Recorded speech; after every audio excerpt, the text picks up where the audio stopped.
Okay, hello to everyone just joining. My name is Wesley, this is Woo Can Cook.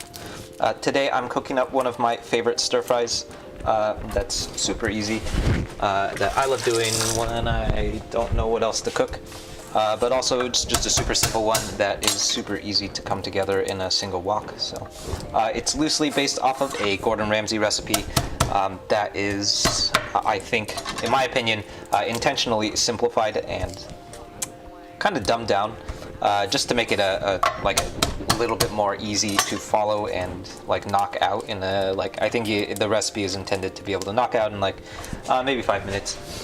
So I tweaked it and kind of made my own version of this recipe that's not really that similar to the Gordon Ramsay version anymore at this point. Mainly by adding a few steps that I feel like Gordon Ramsay removed from the process because they kind of make the whole thing take a little bit longer.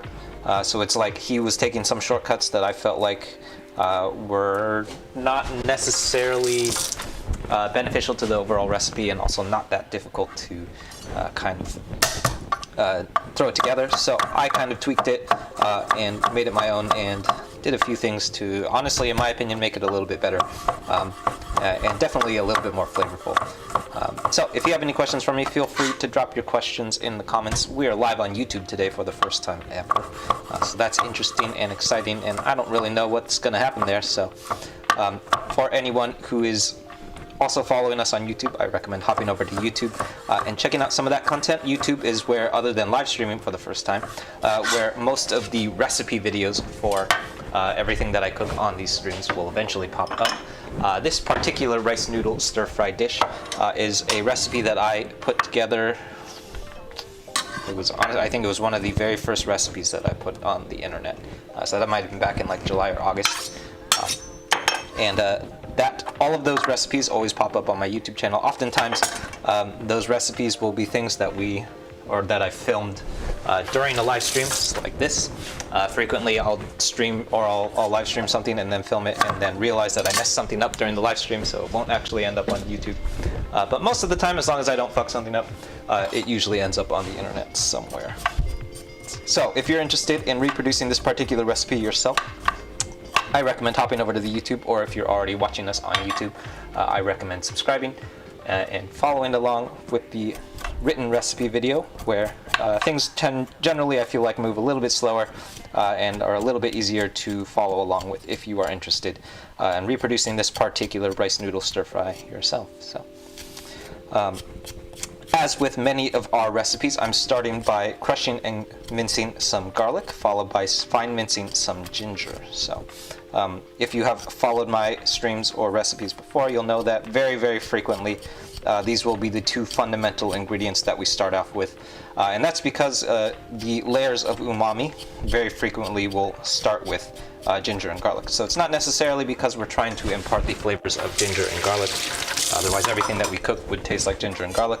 But it's more so because I found that ginger and garlic are a nice two ingredients to add to pretty much anything that relies on the use of umami to set up a very, very fundamental base layer of umami. So once we lay down our aromatic flavors like garlic and ginger, then we add and build on top of that the rest of our layers of umami, which is sort of like laying the groundwork for the castle that you're building. So for our garlic, if you've been watching, I just gave it a really good crush with the back of my knife, and then gave it a quick mince or a quick chop. So I'm not actually mincing anything with our garlic, and that's because if you give your garlic a really, really good crush, it should fundamentally fall apart. And then at that point, if you just give it a chop, after that, it's in pretty much enough condition where it will start coming apart in your wok. So you don't need to go super fine with your garlic. For your ginger, however, you do want to go pretty fine with this because it will, unlike garlic, it won't fall apart in your wok unless you give it a really, really fine mince. Okay, so that's our ginger and our garlic. I also should mention, if you have any questions for me, feel free to drop your questions in the comments. I don't know everything about wok stir fries or wok cooking in general, but I guess I know lots of stuff, so hopefully I can be helpful and informative, or at the very least entertaining to watch. Alright, so next I'm pulling out some broccoli. This is just plain old broccoli. In my opinion, I think the version of a rice noodle stir fry that the original recipe was trying to get at was something along the lines of a pad see ew, which is essentially a rice noodle stir fry that uses dark soy sauce and most prominently features the use of gailan, which is Chinese broccoli. I think the reason that we're using broccoli today is because we're substituting out broccoli instead of gailan. So if you followed these streams before, you'll know. I think a couple days ago, that was maybe sometime last week, we threw together a pad see ew, which uses, as I mentioned, dark soy sauce. In this case, or very frequently for my own pad see ews, I like removing the gailan because I really don't like gailan. That's really the honest truth. I'm not a huge fan of gailan. I just kind of grew up eating it. Gailan you might also know as Chinese broccoli. It's super bitter. And it's kind of like one of the iconic central ingredients to the Thai noodle dish pad see ew. So as we also did with our pad see ew, we're cutting our broccoli into very, very thin spears, and that's because we're not going to be par cooking our broccoli as you would if you were doing most American preparations of broccoli. That's because so very frequently when you see the use of broccoli, you will see it with something like a blanch, or oftentimes it will be boiled, or sometimes it will be steamed. All of those are pretty common preparations of broccoli, and I guess like the American or Pan-American, so like European preparation of broccoli. Most commonly when I see broccoli used in wok stir fries, especially ones that for recipes that I've written myself, very, very frequently you will not see that par cook, which is a little bit unusual, and that's because broccoli is a very, very durable vegetable. So if you don't par cook it, oftentimes it will be undercooked in its final iteration. So we have to, in order to avoid that happening, we have to chop our broccoli in a very specific way. And that's because if you chop your broccoli too large, it just won't cook. So you'll end up with raw bits of broccoli, which is the reason why most often you'll see broccoli par cooked. So since we are not going to par cook it though, we are chopping our broccoli pretty fine. So something like that. Essentially what we're doing is chopping it in the general shape and size of the way that gailan looks. You like stir fry? Yes, that's great because I mostly cook stir fries, so that works out great. Yeah, so so the way that I envision it, essentially what we're doing is chopping our broccoli into the general shape and size of gailan, which is probably what this recipe is most likely calling for in lieu of broccoli. And then what we're going to do is we're only going to flash cook it like you do with most veggies in a wok stir fry. For like 2 to 3 minutes, it's going to be in the wok very, very briefly. And it's only really going to get a quick flash cook, just enough to cook off the raw flavors of our broccoli. And then after that, we're going to pull it out. So in that essence, the broccoli will still be pretty crunchy, pretty crispy, and that's pretty intentional. So we're not looking for a super, we don't want our broccoli mushy, I guess that's the general gist of it. All right. Hello to everyone just joining. My name is Wesley. This is Woo Can Cook. Today we're doing one of my favorite rice noodle stir fries that relies pretty heavily on the use of broccoli. In my opinion, am pretty sure that this particular rice noodle stir fry is definitely largely influenced by Thai cooking, although I wouldn't necessarily say that this is a Thai noodle dish because it doesn't really have very many Thai ingredients other than the use of rice noodles. But oftentimes you will see any recipe that uses rice noodles, generally people will just call it Thai noodle dish, which is probably not necessarily true. But in my experience, I think that this general recipe is mimicking the essence of the way that pad see ew comes together, which is a Thai rice noodle stir fry that prominently features the use of Chinese broccoli, which is called gailan. I think the recipe for our pad see ew is coming up soon too, so that should be fun. If you're interested in this particular recipe, as with most of the things that we cook on these streams, the recipe video for this particular rice noodle stir fry is up on my YouTube channel. I think we released that back in July or so. And that's all up on YouTube, as with almost everything that I cook on stream. And that's at youtube.com/woocancook. Lots of fun content over there. So if you enjoy cooking yourself and don't want to just watch me cook this stuff, or maybe want to try and cook it yourself, or you just want to watch me cook more stuff on YouTube, all of that stuff always going to pop up on YouTube. So I recommend hopping over there if you aren't already.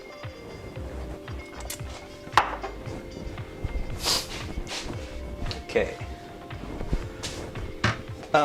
If you have any questions for me, feel free to drop your questions in the comments. I don't know everything about Thai cooking or rice noodles or wok stir fries, but I guess I know lots of stuff at this point, so hopefully I can be helpful or informative, or at the very least entertaining to watch.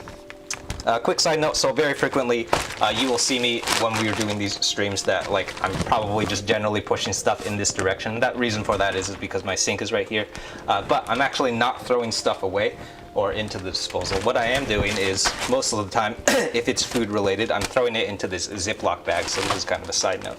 But what's happening is, this is a Ziploc bag that I keep in the freezer, and every time I have like a clipping of something that is generally something that you want to go in a stock, I freeze it. I put it in the bag and then I freeze it. So all of the like shells from my garlic, all of the skins from the ginger, all of the peelings from onions, celery clippings, peelings from potatoes, carrots, all that stuff ends up in this bag, and then it just gets frozen.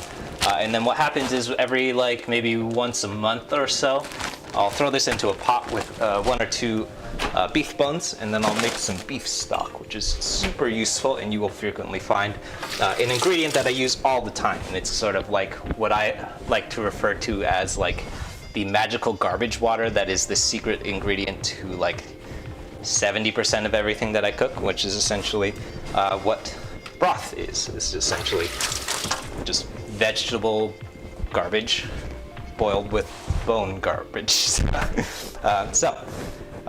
Random side note, but if you are particularly interested in developing a deeper flavor in your beef stocks, I would highly recommend starting to freeze some of your food scrap and then using that stuff for your stocks. So your vegetable stocks, beef stocks, chicken stocks, pork stock, really anything that you want to boil can go into a stock. So.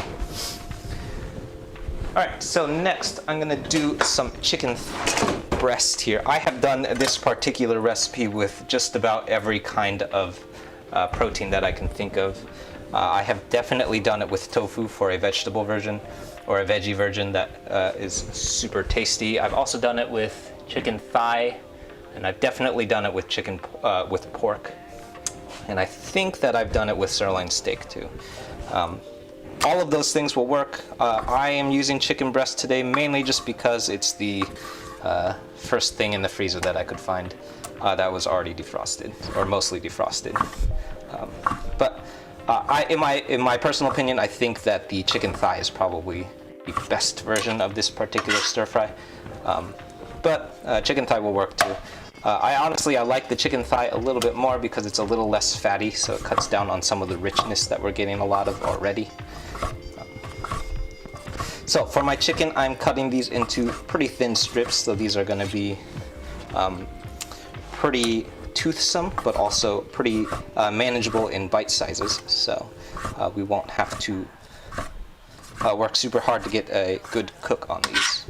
Most importantly though, we want to make sure that our chicken is sliced into even or consistent pieces or sizes, and that's because if your chicken is in odd or unusual or irregular sizes, you will not be able to cook your chicken evenly. So you will have some bits of chicken that are overcooked because they're too small, and then you'll have other bits of chicken that are undercooked because they're too large. So in an effort to make sure that our chicken cooks very, very evenly, just like with anything else that you chop, when you are chopping, you want to make sure if your chops are uneven, then your cooks are also going to be uneven. So that's also going to be true for your broccoli, for any of your veggies, really anything that you're going to cook. You want to pay attention to how it's being chopped before it starts cooking, because an uneven chop will result in an uneven cook.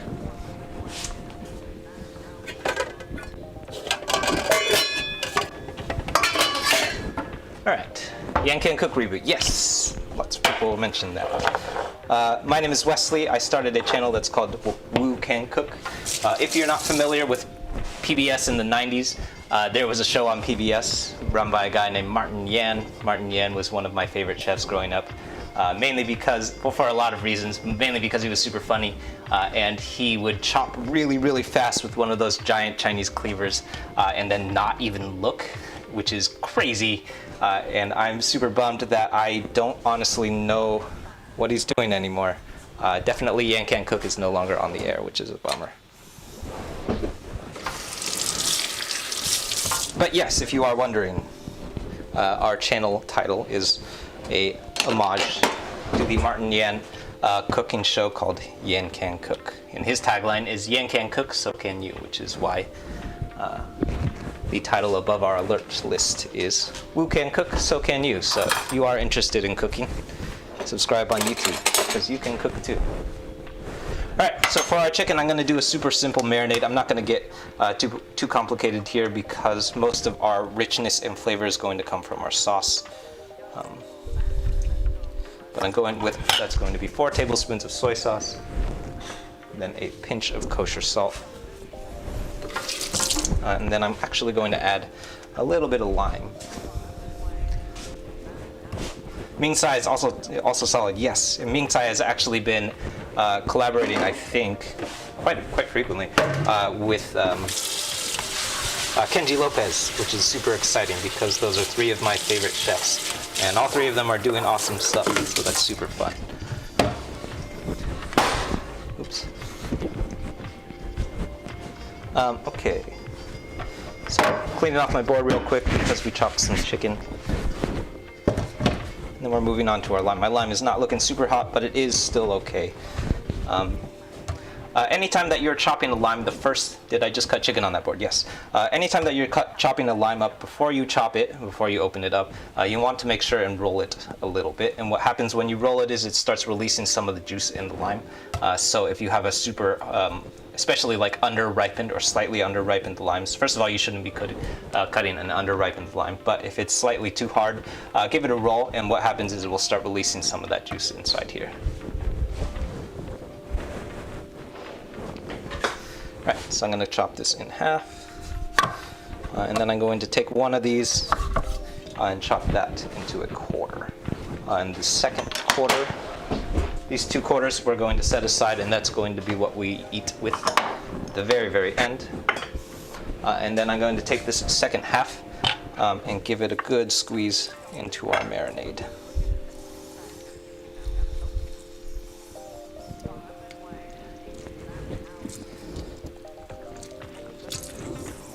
That should do it. Another fun tip, so over in my sink, you can't see it because the camera's not pointed at it, but in my sink there is an incinerator, which is essentially a food disposal.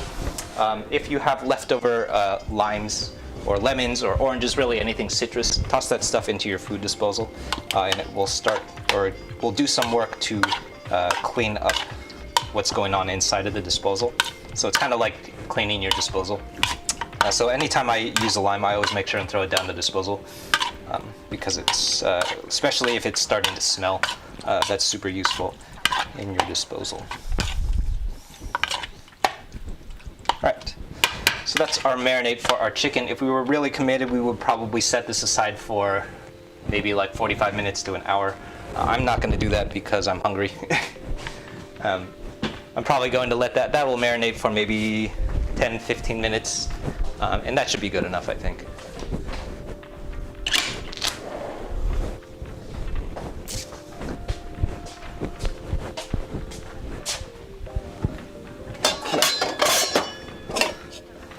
So next up, actually before we do that, let's do our eggs. Next up, yes, also ice cubes in your disposal. Super useful. The ice cubes will sharpen the blades. So if you're finding that your disposal is not really doing the thing that it's supposed to, which is like chop up junk in your sink, give it some ice cubes and lime, and it'll sharpen the blades in your disposal. All right, so I'm going to whisk up. This is 2 eggs. I've also done this with 3 eggs. So if you're particularly partial to eggs. I have also used 3 eggs, and I also found that the use of 3 eggs is actually a little bit too much. So, but if you really like eggs, go for it. All right, so we're setting all of that aside, and I am going to weigh out. This is going to be 8 ounces of rice noodles. So, if you were smart and you were paying attention, not like me, you want to try and make sure when you buy rice noodles, or generally when you buy any noodles in general, that you are buying 16 ounces or 1 pound of rice noodle. And the reason for that is because very, very, very frequently the industry standard for recipes with noodles will call for either 8 ounces or 1 pound. So either 8 ounces or 16 ounces of noodles. So in this case, we're going to use 8 ounces of noodle. But the rice noodles that I bought is 14 ounces, and I don't know what I'm going to do with the extra 6 ounces of rice noodles. So that's super fun. But when you're paying attention and you are looking at what you're buying, you want to try and make sure that the package of rice noodles that you're purchasing is either 8 ounces or 16 ounces, so you don't end up with a random 6 ounces of rice noodles. Also, I freaking hate it when recipes call for 12 ounces of rice noodles or noodles, because what am I supposed to do with that extra 4 ounces of rice noodle? That's super annoying. Alright, but anyway, random tangent. So I'm going to weigh out, this is going to be 8 ounces of rice noodle here.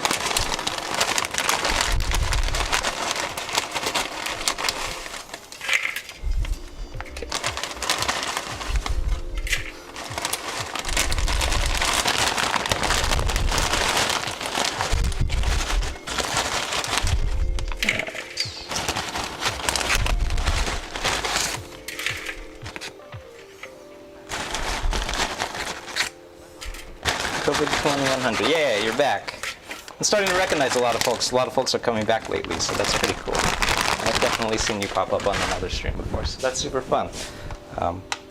All right, so that's 8 ounces of rice noodle, and what we're going to do, some folks who have watched these streams before know that I have definitely talked about how to cook Asian noodles.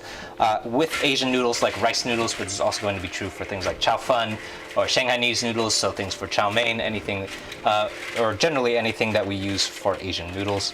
We don't want to toss that stuff into a boiling pot of water the same way that you would do fettuccine, because the rolling boiled pot of water that for what you would do for most Italian pastas or dried pastas is going to be a little bit too aggressive for most Asian noodles. So instead what we're doing, this is a pot of water that I have boiled, and then we're just tossing it into a bowl of water. And that's it. We're going to agitate this for maybe 5 minutes. And that's really just to make sure that nothing sticks together. And then after that, we're just going to let it sit for like 5 minutes. And that should be just about everything that we need to do to cook our rice noodles through. So if you were to throw this in a rolling boiled pot of water, like a stock pot, it would probably overcook almost immediately. So we don't want to do that for sure. This is also a really great technique for like fresh pastas. Actually, most of the time for fresh pastas, like fresh Italian fettuccine and stuff like that, I don't even cook that stuff. But if it does need a quick cook, just blanch it in hot water like this.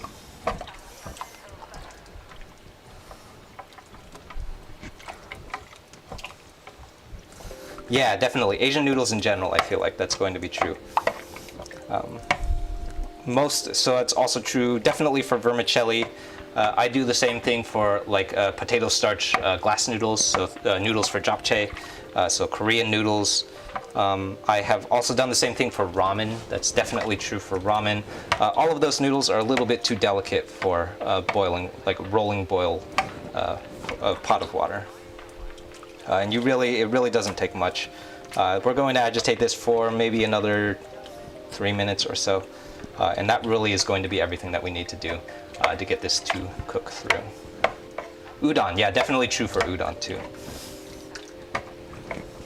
Alright.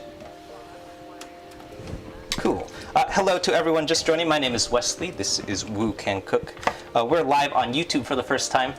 which is super interesting because I've never gone live on YouTube. So that's what's happening over there on the computer behind us. Hello to everyone following us on YouTube. That's fun.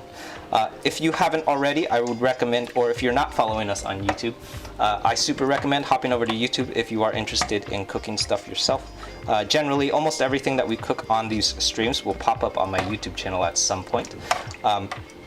The particular recipe for what we're cooking today is, I think on YouTube is called like a rice noodle stir fry or something like that, or egg rice noodle stir fry, something like that. Everything that I cook on stream though has a associated recipe video that goes with it, and I publish those every Friday. Last Friday we did a recipe for sweet custard buns, which were the sweet custard buns from Legend of Korra. The Friday before that we did something else. Thai pumpkin curry, and then before that we've been like kind of making our way through all of the like main course dishes from Panda Express. So we did their honey sesame chicken, their kung pao chicken. We're gonna have their Beijing beef coming up soon. We did their kung pao chicken a couple weeks ago. All of those things almost always pop up on the YouTubes.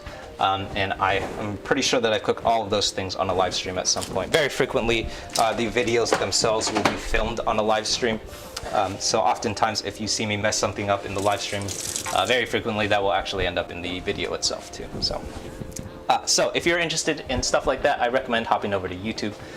Lately we've been kind of diving into exploring like Chinese American food and seeing what Chinese American food looks like, and what makes Chinese American food so American, which is why I've been so interested in Panda Express lately. I personally find that Panda Express is super fascinating because to me it's not really Chinese food, it's really just American food. And it's kind of like exploring Panda Express is kind of like exploring the way that Chinese people changed Chinese food in order to make it palatable to Americans. So very frequently you will see in a Chinese American dish like Mongolian beef or General Tso's chicken or Kung Pao chicken, the use of a lot of sugar and just generally like amping all of our sauces all the way up to like 11. That's like the American version of Chinese food, which sometimes is also true for like typical Chinese or traditional Chinese food, but not always. So we've been kind of like exploring Chinese American food and then taking a look at like how to reproduce some of those like iconic Panda Express dishes. And then usually, almost always, I'll take a second shot at it and see how I can like tweak that original recipe to make my own version, which kind of incorporates some of the more traditional Chinese ingredients. So oftentimes I'll remove the sugar elements from Panda Express dishes and I'll replace it with sweet elements or sweet ingredients that come from traditional Chinese cooking. So I'll take the brown sugar out and I'll replace it with things like fish sauce or black vinegar, stuff like that. Hoisin sauce, oyster sauce, all of these things that give us sweetness but are a little bit more complex in sweetness. So stuff like that. If you're interested in content like that, I recommend hopping over to YouTube, checking some of that content out. If you're already watching on YouTube, thanks for watching on YouTube, and definitely subscribe because we've got cool, fun recipes coming out every Friday. So this Friday we are releasing we're doing a Westlake soup, which is one of my favorite soups. It's a Chinese, it's essentially an egg drop soup, but with a whole bunch more stuff in it. So Westlake soup, if you're not familiar, is like a very protein-heavy soup that I've been eating since I was a little kid. And I put together a recipe for a Westlake soup that roughly mimics Westlake soup that I used to eat at a small restaurant in San Francisco back in like the 90s. I think it's gone now. It's called Dragon House. So that's been super fun. That's coming out on Friday, so if you're interested in content like that, I recommend hopping over to YouTube. We have a December subscriber goal, which is up on the Reddit stream of 1,000 subscribers, and we're like 120 people short. So, but super fun. Lots of folks subscribing lately. On how Chinese works, yeah, that would be the search for General Tso. That was kind of like the big inspiration for the Panda Express series that I started on YouTube.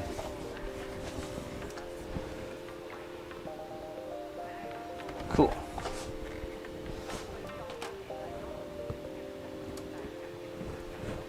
Yeah, okay, so our rice noodles, we've been agitating these for about 5 minutes now. At this point, you'll notice that they essentially look like cooked noodles. They're almost there.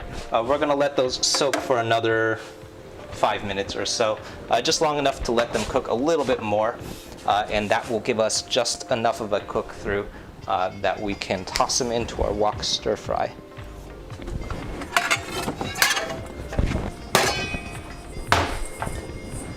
The name of the doc, it's called The Search for General Tso. And that documentary is super interesting.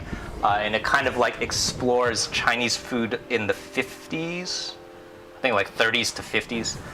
Specifically in like, I'm pretty sure it starts out in Arizona. Which is like basically tracking down how Chinese food came to America, which is probably in the 1800s during the railroads, when the railroads were being constructed. And the way that they would do it is that you would find all of these Chinese restaurants in like random places in like the Midwest or like general middle America that are like connected to like burger joints or like donut shops. So very frequently you could get like a cheeseburger with fries with a side of General Tso's chicken, which is how like Chinese food ended up in America, and why like Americans started eating is because it was associated to the other stuff that they were already eating. So even to this day, if you walk around here, like even here in Oakland, you will super frequently find Chinese restaurants where it's like chow mein, or like chow mein, fried rice, General Tso's chicken, and then donuts and like a hamburger. And you can get all of those things at the same place. And I never knew this. I always wondered why those Chinese restaurants existed in that fashion, and I realized when I watched that documentary, it's like, oh, that's like a vestige of like how Chinese food ended up in America, is because it was like the Americanization of Chinese food including all of these like things like donuts and hamburgers, hot dogs, all of those things. That's probably also why there's so many hot dogs in Chinese food, or like Hong Kong Chinese food. All of those things super interesting. So stuff like that is super fascinating to me. It's like the way that Chinese food ends up in other cultures. So.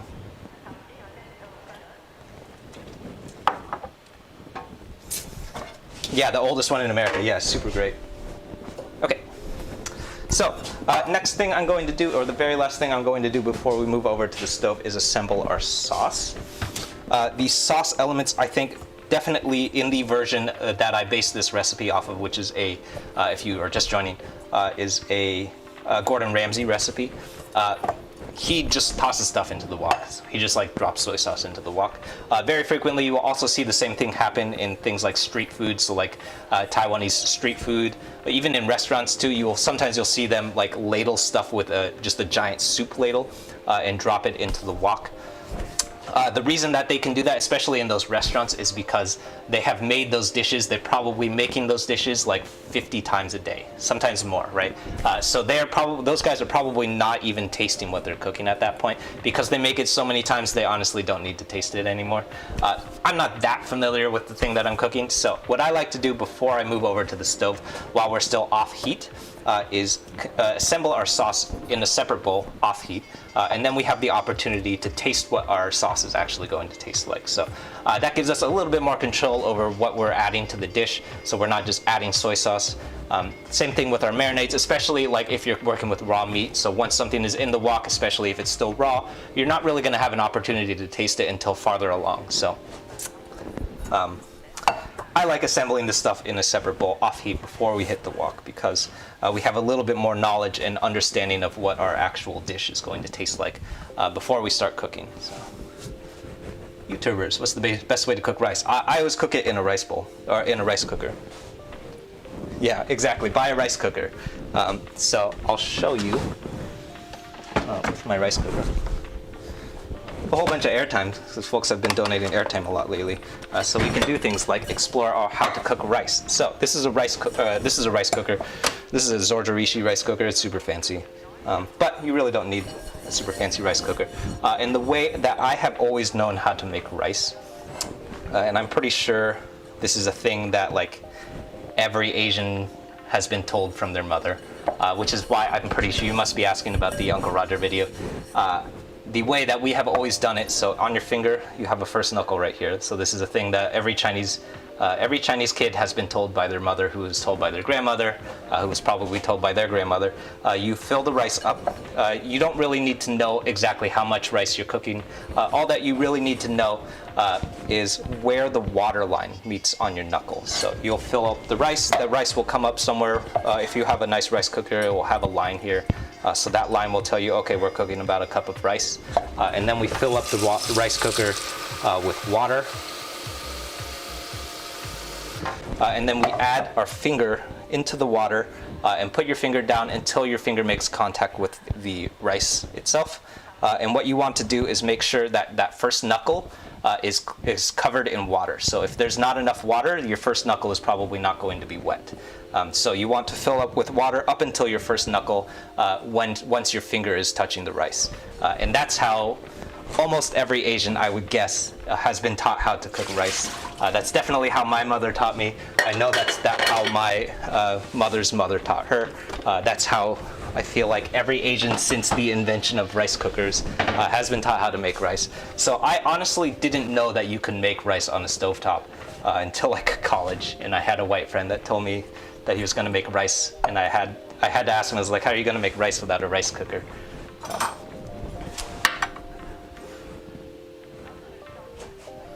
The best rice tutorial. Yeah, I guess I could do a rice tutorial. Cool.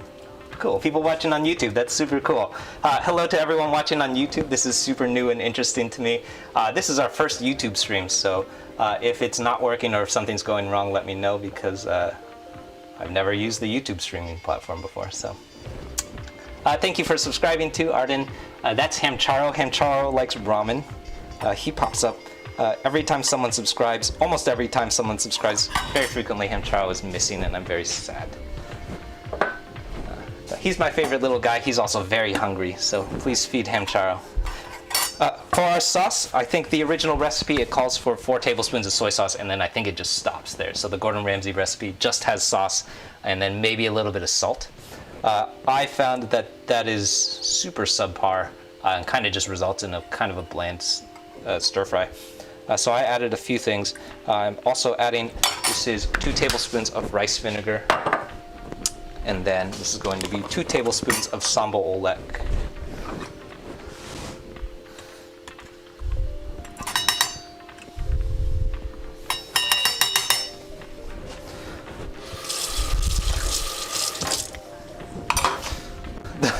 Buy a rice cooker.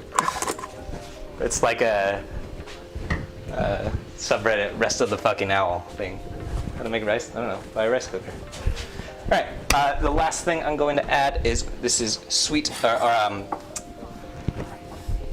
spicy chili sauce.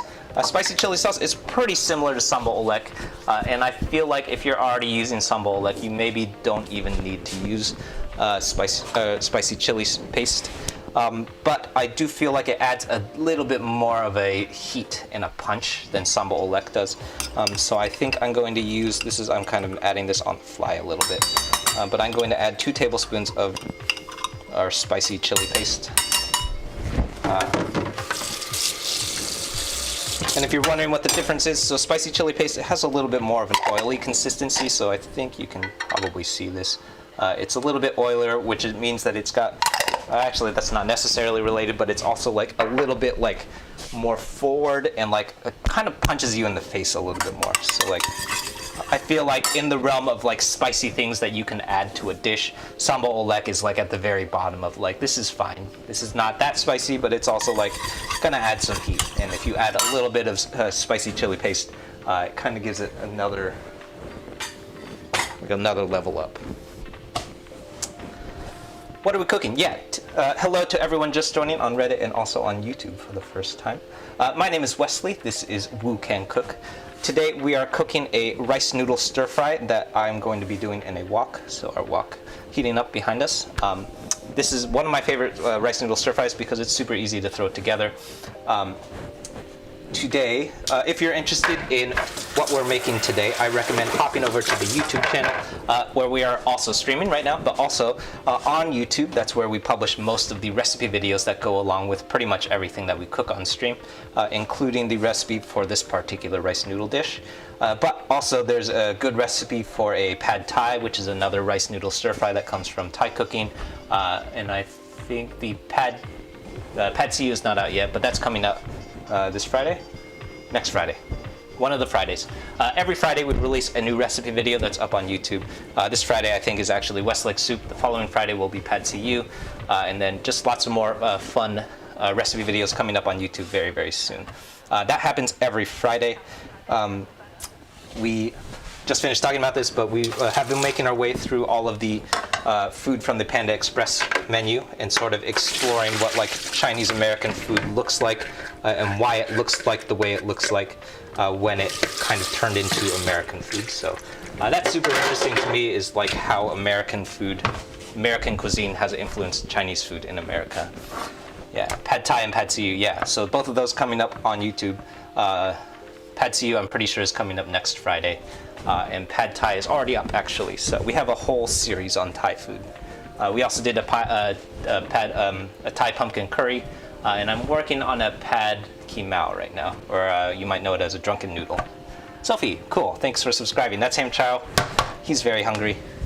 Hope you guys keep feeding him. Oh, and our subscriber bar is working. That's cool too. We're working on a subscriber goal of 1,000 by the end of December. Pretty sure we're gonna hit it. Alright, so for our rice noodle, I'm going to drain out as much of the water here as we possibly can.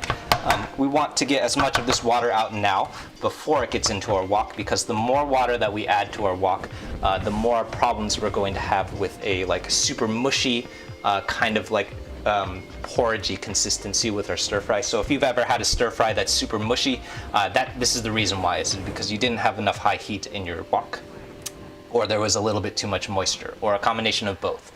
So moisture will frequently drop the temperature of your wok. So before we add anything to the wok, we want to make sure it's as dry as you possibly can get it. So especially with rice noodles, dry that stuff out as much as you can before it ends up in your wok. So that is one of the big differences between the way that Italian pastas come together versus the way that Chinese wok stir-fry noodles come together, is that with Italian pastas, so especially things like carbonaras, but even bologneses, anything, yeah, any kind of Italian pasta, very frequently, one of the fundamental elements to Italian pasta cooking is you reserve the pasta water, and then you add that pasta water to your sauce, to your final dish, which also means that when you transfer your pastas into the sauce, it's okay to have a little bit of carryover water into the sauce, because you're trying to add that sauce to start thickening, or you're trying to add that water to start thickening up your sauce. That is not a principle that we do in wok cooking, because we don't want any of that moisture in our wok. So instead of adding that water, we're going to strain it all out as much as we possibly can.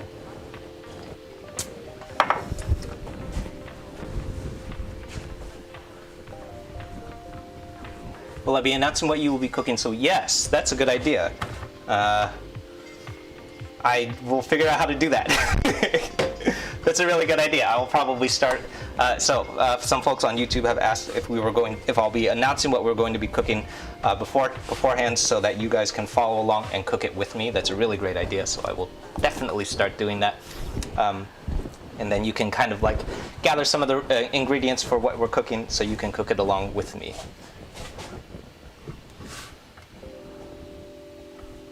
Yeah, so what we're cooking today is super simple. I'm pretty sure that the original recipe just calls for rice noodles, broccoli, and I think I used in the original recipe that I published is just tofu. So broccoli, rice noodles, and tofu. And then I think I used a little bit of soy sauce and maybe a little bit of sambal oelek. So we added a couple more ingredients, so we used rice vinegar and chili sauce. But all of those things, you can add some of this stuff out, or leave some of this stuff out, and you will still come together with a nice stir fry. Am I ever going to do other types of food besides Asian? Actually, I do. All of the things that are not Asian. So I do cook stuff that's not Asian. But it's usually what happens on Mondays. So every Monday, some folks might not be familiar with this because I never talk about it. I probably should talk about it more. Every Monday, I stream on the Bay Street Emeryville Facebook page, which is on Facebook. And I don't have a link for it even, but I'm pretty sure it's just facebook.com/Bay Street Emeryville.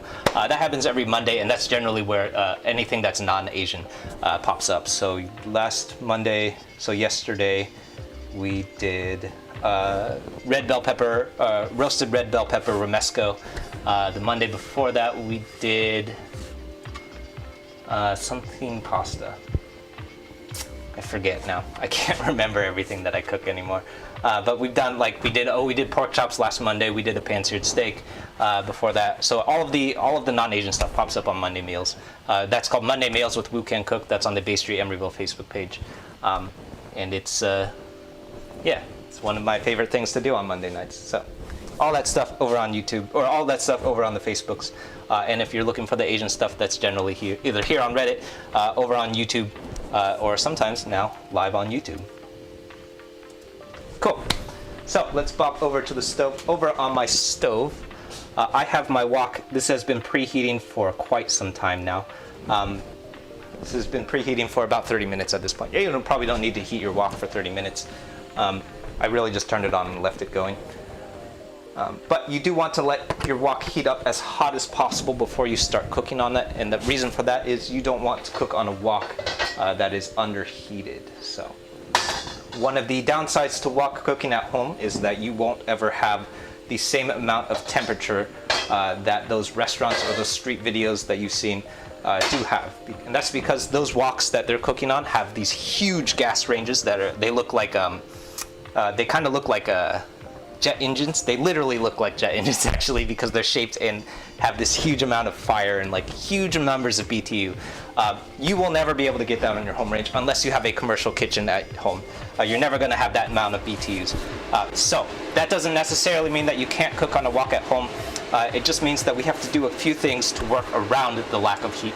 And the main thing that we're going to do is a technique called batch cooking. So what we're going to do is cook some of our ingredients and then remove it, and then cook the rest of our ingredients, and then add everything back to the wok at the very, very end once we're done cooking. So what happens is everything has the opportunity to cook on super high heat in our wok before it ends up with everything in the wok. So at no point will your wok have too much stuff. So once there's too many things in your wok, the temperature of the wok starts dropping. So at no point will you ever have too much stuff in your wok.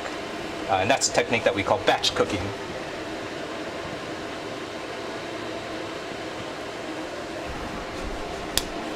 Cool. Taking notes? Yeah, cool. Do I ever watch Kenji Lopez? Yes, I watch his stuff all the time. And he has been writing a new book or something that's been keeping him from publishing new videos, which I'm super bummed about. But I think he's going to start publishing soon. All right, so if you're ever not sure how hot your oil is in your wok, it's obviously very, very hot. That's why it's smoking. But if you're ever not sure, usually you'll do this with a chopstick. But if you put anything wooden into your wok and you see that it starts boil or sizzling around the spoon, that means that you have enough heat. So if you ever do that and you don't see the bubbles popping up next to your wok or next to your chopsticks, that means that you don't have enough heat. So don't do anything yet. So very frequently you'll see, on a lot of wok cooking, they'll do that with chopsticks. So they'll put the chopsticks in, wooden chopsticks, and it will you'll see a little bit of sizzling happening around the chopsticks. So. Can I talk about using a round bottom wok versus a flat one? Yes, totally. I'm using a round bottom wok, and that's just because I like the mobility of the wok a little bit more. Particularly if you're using an induction top, I would use a flat bottom wok, and that's so to get a little bit better heat dispersion. Definitely the preference that most folks have for woks at home is the flat bottom wok, and that's because flat bottom woks have a nice thick bottom to it, and that helps for heat retention. I personally like to use a round bottom wok just because I feel like it tosses a little bit better, and I don't have that much problems with heat retention, so it's generally okay. But if you're cooking at home and you're new to wok cooking, so if you're more familiar with frying pans, definitely a flat bottom wok is going to be a little bit more familiar to you than a round bottom wok. So I'm starting with my aromatics. That's my garlic and ginger going in. And we're going to let that go for about 10 seconds, just long enough for the aromatics to start becoming fragrant. So once you start smelling garlic and ginger, we're going to add our next ingredient, which is our chicken. Right, so when I add my chicken, I'm also being as careful as possible to leave as much of the marinade out as possible, which it's not very successful at. But what we're trying to do is avoid the addition of as much moisture as possible. So we want to try and keep as much moisture out of our wok as possible. And that's in a general effort to retaining as much heat in our wok as humanly possible.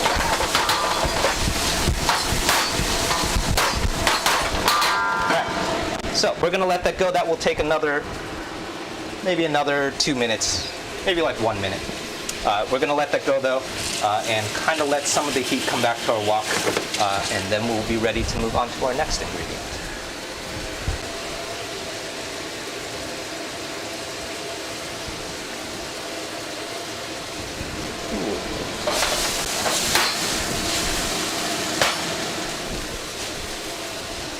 All right. Cool. Hello to everyone just joining. My name is Wesley. This is Woo Can Cook.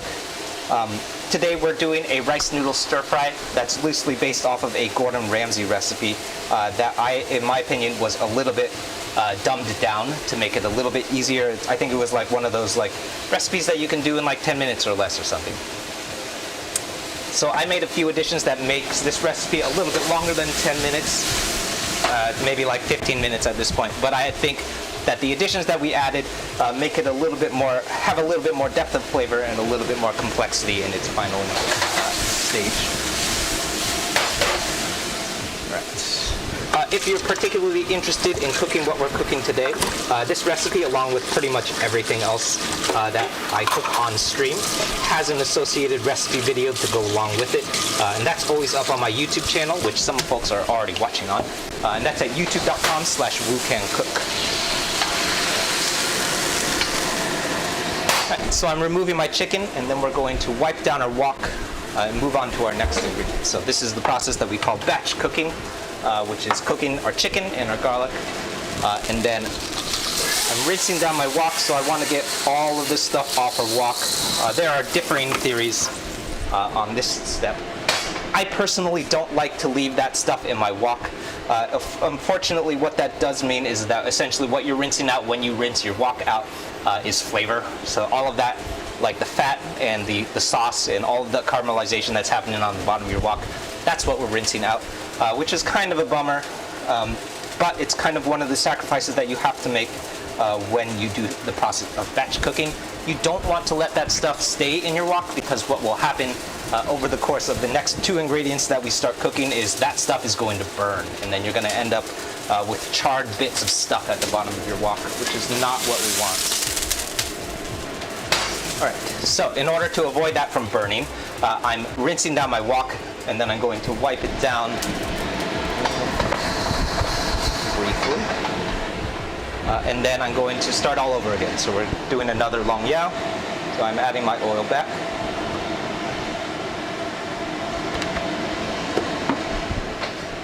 And then I'm going to give this a swirl again.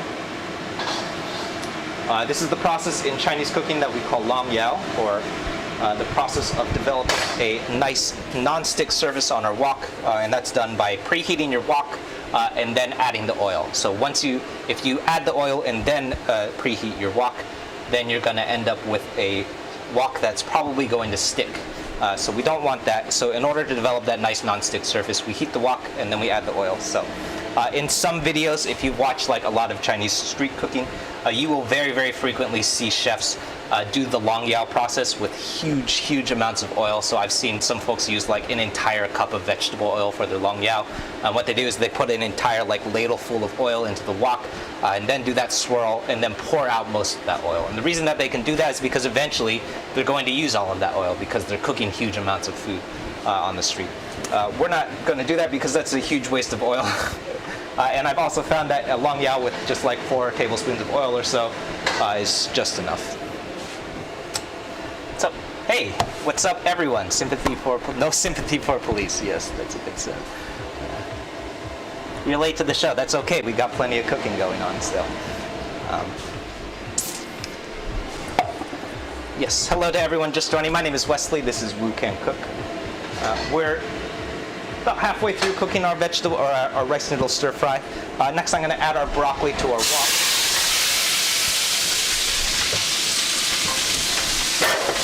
And I'm going to give this a toss.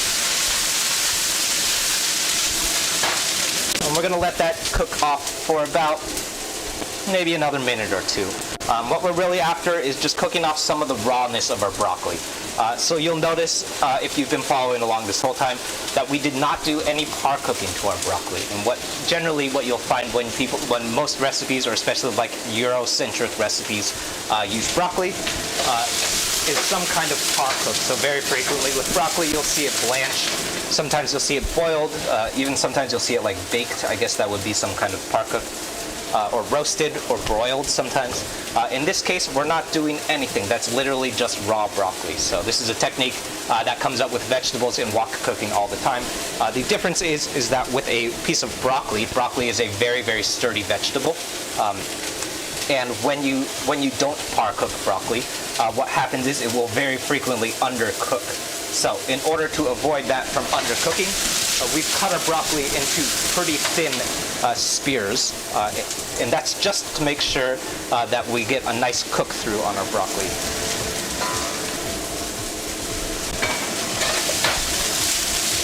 Right. I'm going to let that go for maybe another 45 seconds, and then we're going to add our chicken back. Range hoods, ooh yeah. Yeah, my hood is not super great. But what I do is I just open all of the doors. I also have an air purifier, which helps. But also, I also unplug all of my smoke detectors before I start wok cooking. SR Viper, cool. Thanks for subscribing. That's Hamcharo. I'm going to say this every time Hamcharo pops up, but that's Hamcharo. Hamcharo is my favorite little guy. He's eating ramen. Hamcharo is a very hungry fella. And we're working on a December subscriber goal of 1,000 subscribers on YouTube. We're up to 885. I'm not sure if that's accurate. I think we went down earlier today. Uh-oh. Is my microphone off?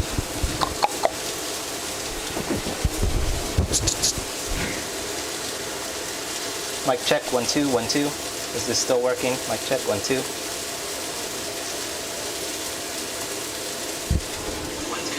Is this still working? Mic check, 1 2. Yeah.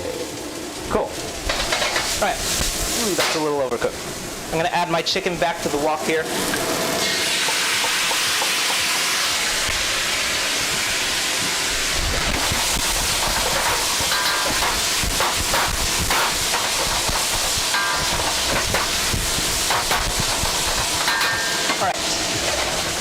And then we're adding our noodles at the very end. And I'm going to shut off my hood really quickly so you can hear it. Right now you hear all of that sizzling. That sizzling is a sign of heat. So that means our wok has lots and lots of heat. And that's why it's sizzling like that. What's going to happen when we add our rice noodles is all of that sizzling is going to disappear. So right now you will find, if you listen closely,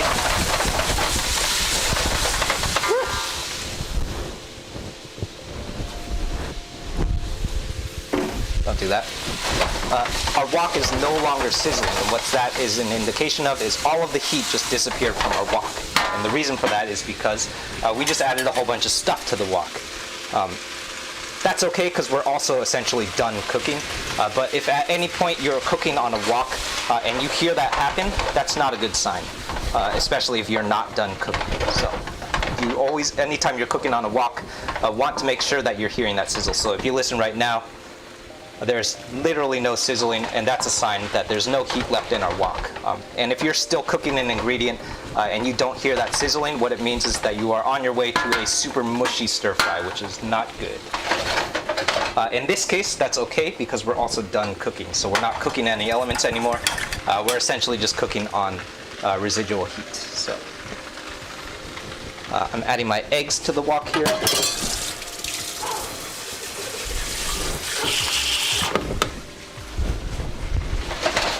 And then I'm going to give this a toss. So this is a technique that I've seen come up in pretty much all Thai noodle stir fries. Definitely in Pad See Ew, Pad Thai, Pad Ki Mao. All of those noodle dishes is we add our rice noodles and then we add our egg at the very, very end. And what happens is when you add the egg in at the end is you get a nice egg coating to your noodles. So if we had added the egg first and then added our noodles, that's more similar to what you would do with a fried rice. And what you would get is nice curds of egg. So that's a technique that I do when, especially fried rices, but also like I do a similar thing with japchaes, mushu porks, anything where we want nice curds of egg.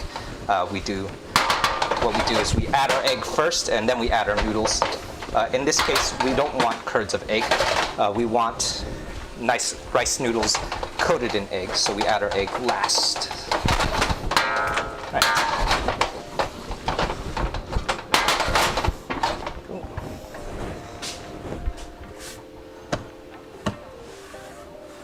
Oh, so many people. Greetings from Costa Rica. Hello, Ronald. Thank you for subscribing. Say hello to Hamcharo. Hamcharo's the best guy ever.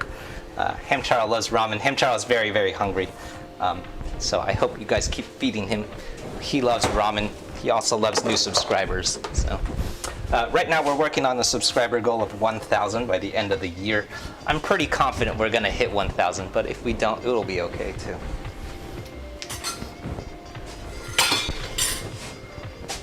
Yeah, cool. Yeah, thank you. Thanks, Jeff, for tuning in. We're here every Tuesday and Thursday at 6:30. Wednesdays at 6 o'clock. And Fridays, we're doing new recipe videos every Friday. So if you're following on YouTube, you can tune in at 6 or 6:30. Pretty much every Tuesday, Wednesday, Thursday, and Friday. And there's new stuff happening all the time. So see you soon. All right, so let's bop back over to the cutting board.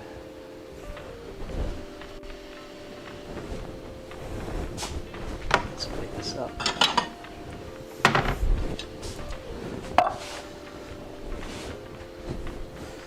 Okay.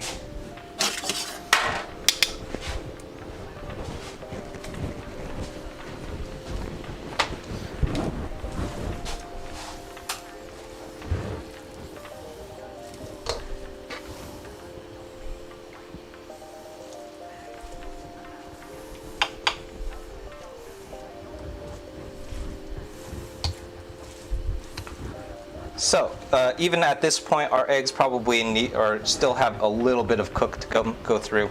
That's okay. You don't need to make sure that your eggs cook all the way through because those eggs are going to have plenty of residual time to cook, and that will just happen even on the plate. That'll happen okay. Eggs cook under very, very gentle heat. So I am ready to plate this. The very last thing that we're going to do, and this part is super frustrating because no one likes doing this when there's food in front of you. But the last thing that we're going to do is we're going to empty our wok out. So you don't want to leave this stuff out. I started doing this on stream. Usually I turn off the stream and then do this step. But I've noticed that this is actually super important. So I'll start showing you guys. Especially with carbon steel woks, you don't want to leave any of that stuff in your wok because what's going to happen is those ingredients are going to start doing one and or two things. So best case scenario, what will happen is it will start oxidizing and it will start damaging the carbon steel of your wok. And that's just oxidation happening. And that's the nature of what happens with carbon steel. So you don't want to leave anything that has moisture, you don't want to leave that sitting in your wok. But if maybe just as important, if not more important, you also don't want to leave anything in your wok because anytime that you cook with a wok, especially one that doesn't have a non-stick coating, is you want to clean your wok while it's still hot. So all of this stuff, you can see it, all of this stuff is stuck to our wok or it's essentially going to stick to our wok. Right now, if we rinse it off, all of that's just going to come right off. I'm not even going to scrub this. This is just like rinsing with hot water.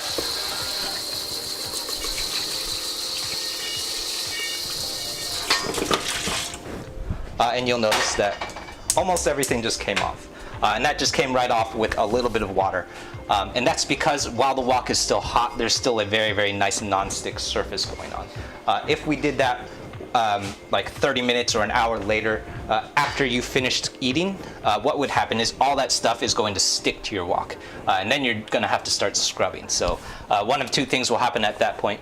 You will either have a bunch of food stuck to your wok, or even worst case, all of that food, especially if it's a liquidy substance, so like a curry or anything that's sauce-based, that sauce or that liquid is going to start carbonizing your wok, and then you're going to have like oxidation, which is not good. And that's how carbon steel woks get damaged.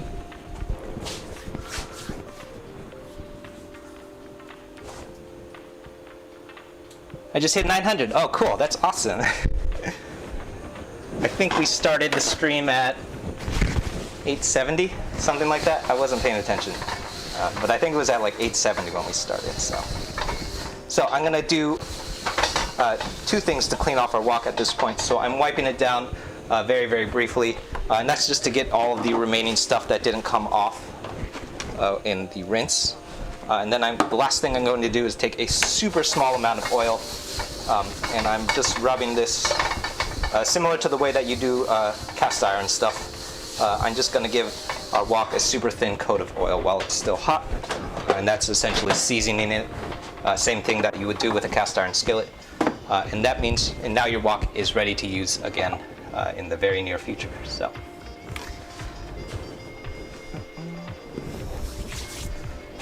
All right.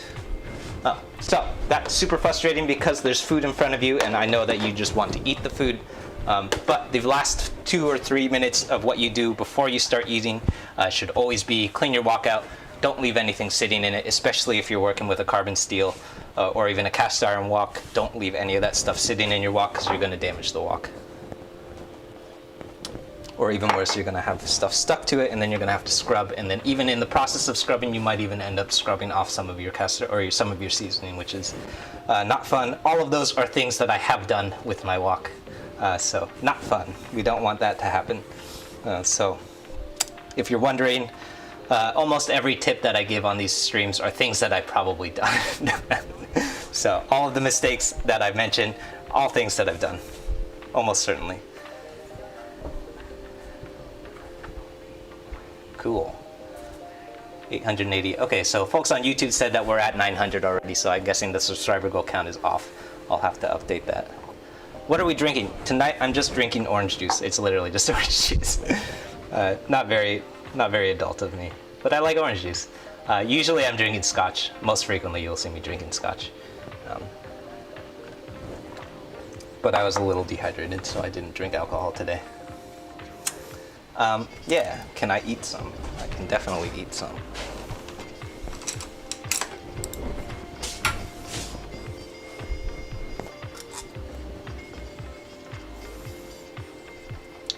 Yeah, that's really good.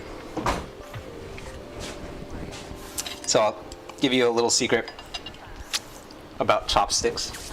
Lots of folks, especially folks that are not familiar with how to use chopsticks, a big part of the way that like chopsticks work has to do with the utensil that you're eating out of. So most frequently, especially, I think this is mainly true for Chinese food, but most frequently when you're eating with chopsticks, there will be rice in a rice bowl, and you'll especially see Chinese people do this. They'll pick up the rice bowl, and then they'll eat with the chopsticks by pushing stuff into their mouth. So very frequently you will see me plate with chopsticks next to a plate like this. But more often than not, I'm not going to use the chopsticks to actually eat this, and that's because you can't flick this plate up. So it's really difficult to eat noodles out of a plate like this with chopsticks because it's just too complicated. You have to eat too slow. That's like the way that Chinese people use chopsticks. It's about like the rice bowl. So you pick the rice bowl up and you use the chopsticks, kind of like shoveling food into your mouth almost. I know for sure that is not something that Korean or Japanese people do, and it's sort of like bad manners to do that in a Chinese or a Japanese or Korean restaurant. But I honestly don't know another way of eating with chopsticks, so random tip. Yeah, bowl only. Yeah, I hate eating off a plate with chopsticks, so that's like definitely, I've like eaten Chinese food with like white friends where they'll like take some food and they'll put rice on their plate and then put like, you know, some kind of stir fry next to it, and then try and eat it with a piece with a chopstick, and it's straight up impossible to eat that stuff off of a flat plate with chopsticks. The only way that you can do it is if the rice is clumped up, and then you can pick up clumps of rice. But that's probably not very good rice. So, random side note that I thought I'd mention. Very frequently you will see me, I'll plate stuff with the chopsticks on the side because it looks nice, but almost always every time that I am ready to eat, I'm going to take the chopsticks out and I'm going to eat it with a fork. But it looks pretty. These are really nice looking chopsticks. How much is too much when you're buying a wok? That's a good question. My wok this is a $10 wok. I got it at the corner store. If you're here in Oakland, I got it at Chenko in Chinatown. And Chenko is like, I think it's like a restaurant supply store. So like lots of the Chinese stores here in Chinatown go to Chenko. So the wok is super cheap because it's just like most of those Chinese restaurants, they probably have like 10 of them in the back. So the wok is super thin, but it's one of my favorite woks right now. Or honestly, it's the only wok that I have, at least in the kitchen at the moment. But it's also my favorite frying pan because I've used it so many times that it has this nice non-stick surface to it. And it has this really good and really solid seasoning to it. So over time, as you use anything that's made of carbon steel, and this is also true for cast iron, as you use it, it develops a nice patina, and that patina is essentially what we refer to as seasoning, and that seasoning is what creates that nice non-stick surface. So when I first bought it, a lot of stuff stuck to the wok. It was super frustrating, and I just thought it was a piece of shit wok, but it turns out it just wasn't seasoned well enough. So over the course of maybe a month, maybe a little bit less than that, I had a lot of frustrating experiences with the wok, but as time went on, it developed this really nice non-stick surface. And that's just from a $10 wok. So I bought expensive woks. I think I paid like 50, 60 bucks. I think I've owned like a wok, my cast iron wok, I think that was like 120. It was a really expensive cast iron. And then I lost it in a move at some point. That was probably my favorite wok. Yeah, cast iron wok, super great because for the same reason that cast iron skillets are really great, and that's because cast iron has really, really high heat retention. So it works basically the same way that you would see woks work at restaurants, where because the wok is made of cast iron, the wok stays hot like the entire time. No matter how much stuff you put into it, the wok will still stay hot. The big problem with a cast iron wok, yes, you're going to break your wrist, is because even like a 10-inch cast iron skillet, so this is my cast iron skillet, it's like probably standard size. This is a 10-inch skillet. It's also kind of dirty. This skillet probably weighs like 15 pounds, maybe 10 pounds. A cast iron wok, which is like, the size of a wok, I think that thing weighed like 45 pounds. And so which makes, amongst other things, tossing the wok very difficult because it's super heavy. I would have to toss it with two hands. But the heat retention qualities were really amazing. And then I lost it in a move at some point, and I'm not going to pay that much money for a new wok. So if you're asking how much to spend on a wok, I don't know. Don't spend more than like 50 bucks on it. The main thing that we want to worry about is the metal that the wok is made out of. I love carbon steel. Mostly the main reason why I love carbon steel, non-stick surface over time. I also love that it patinas, so it shows its wear. I've also worked with stainless steel woks, which work really great too. My parents' wok is stainless steel, and I asked them 3 different times if I could have it, and they said no. But I've also seen someone also asked about copper wok. So I saw on Etsy, I think, a hand-hammered copper wok. Copper is really great for cooking materials. You will frequently see lots of French kitchens use exclusively copper in their pots and pans, and that's because copper has a really high heat retention. I think that wok was like $500. So don't spend that much money on your wok. I wouldn't say more than $50.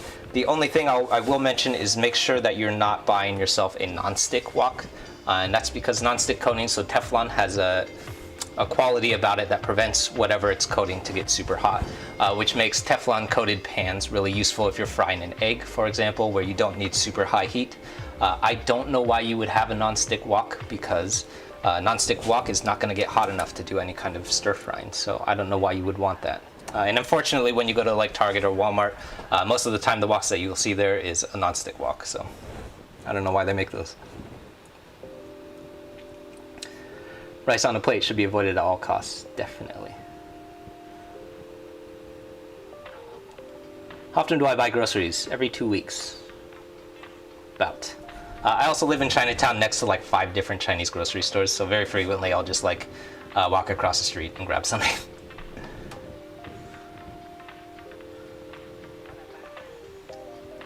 Cool.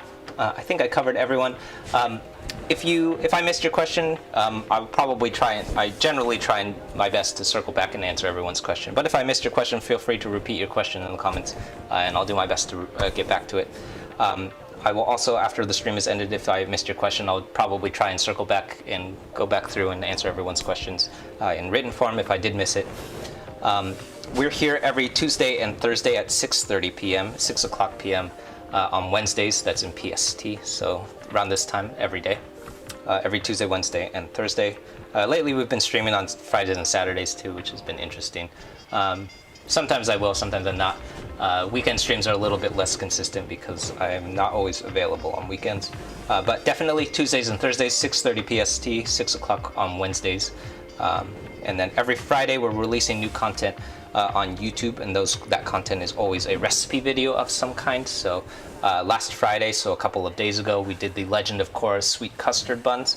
Those were super fun because sweet custard buns are made from a type of dough that's a particular dough that comes up in a lot of Chinese pastries. So it's the same dough that comes up in cocktail buns, tasu baos, any kind of baked good. Anything that you get at a Shenki bakery, lots and lots of times it's the same dough.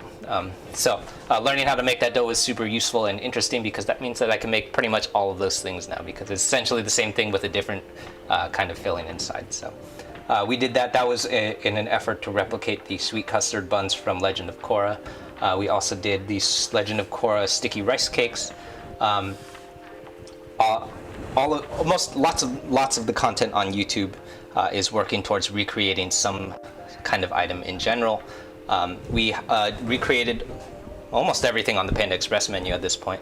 We've kind of been working our way through like the entire Panda Express menu in an effort to explore a little bit more about like how Chinese American food works and what makes Chinese American food so American.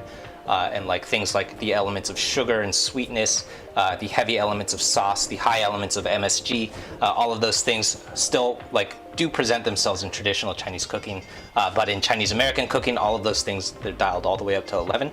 And we're like working out like what are those things, why are they added to Chinese American food, and what happens if we remove those things and replace them with traditional Chinese ingredients. So for our Kung Pao chicken, I did something where I removed the brown sugar from the recipe that we wrote for the Panda Express version, and then I replaced it with a bunch of sweet elements that are very common in Chinese cooking. So I replaced it, I think, with black vinegar and fish sauce, and I think maybe some hoisin sauce. And what happens is when you remove that sugar and replace it with sweet elements, is you get this nice, like, complex sweetness that's not just raw sweetness. It's just like, it has a little bit more complexity, it has a little bit more depth of flavor, and that to me is like a little bit more consistent with the way that traditional Chinese food looks. So it's sort of like taking a Chinese American dish and then turning it back into just a traditional Chinese dish and seeing what that looks like. So content like that, all of that stuff up on the YouTubes. If you're watching on YouTube already, those come out on every Friday around like 9 or 10 a.m. PST. Generally, maybe a little bit later if I'm running late, but generally sometime in the morning in PST. So all of that stuff up on YouTube. So if you're watching on Reddit, I recommend hopping over to YouTube. If you're watching on YouTube and you haven't subscribed, I recommend subscribing because that stuff is super fun to watch, especially if you're looking for stuff to cook for yourself. All fun things for you to take a shot at on your own. So generally in those recipe videos, it moves a little bit slower, and we kind of talk our way through all of the decision making that goes behind the recipes that I'm writing, how those things kind of come together, why I'm doing the things that I'm doing. So why did I add certain ingredients? Why did we add fish sauce? Why did we add so someone just asked about MSG. Why don't I add MSG to a lot of my sauces? You'll find that like I very frequently don't add MSG, so frequently we'll talk about those sorts of things in the YouTube content. So if you're looking for like more in-depth discussions about like the decision making that goes behind my recipes, all that stuff up on the YouTube. So that's all at youtube.com/WooCanCook. So that on Reddit is the YouTube at the bottom of the screen. Thank you all for tuning in. We're making our way to 1,000 subscribers, hopefully by the end of the year. So if you're watching on YouTube, thanks for already watching and hopefully subscribing. If you're watching on Reddit, pop over to YouTube, check that out. We will be back tomorrow cooking something, and I will figure that out. I'm not sure what we're going to make tomorrow. We're probably making some kind of fried rice because I have a lot of leftover rice. So I'll see you guys tomorrow, 6 o'clock PST, and we'll be making some fun foods. See you soon. If you have any more questions, feel free to drop your questions in the comments, and I will do my best to circle back and answer them. Bye.